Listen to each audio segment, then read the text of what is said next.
الحسيني بيقول بالتوفيق ان شاء الله رجاله لافينا. دي كره ملعوبه عند ايمن رضا ناحيه اليمين. ايمن رضا بيحاول يعدي ايمن رضا، ولسه عدى ايمن. حلو قوي، لعيبه حلوه ليوسف مندو. خطره داخل منطقه، انفراد حبشي.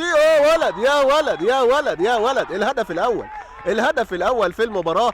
ولازم نتكلم ونقول انه تبديل ناجح من المدير الفني كابتن احمد رجب.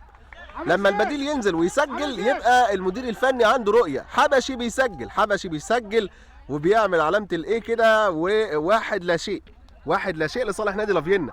بالفعل استطاع لافينا ان هو يسجل الهدف الاول ما قبل نهايه الوقت المحتسب بدلا من الضائع بقى اللي هو المقدر ب3 دقائق. 1-0 لصالح نادي لافينا عن طريق اللاعب حبشي اللي سجل الهدف الاول في مباراه اليوم. طبعا مع الجهاز الكابتن سيد العزالي. ادي كره خطره جدا ومحاوله داخل منطقه وعرضيه وركله جزاء لنادي السكه الحديد تسبب فيها اللاعب عمرو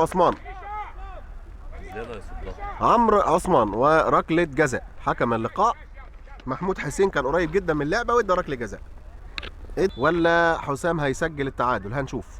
حسام وزياد وحطها على اليمين وسجل الهدف الاول لنادي السكه الحديد في مباراه اليوم علشان تبقى النتيجه 1-1.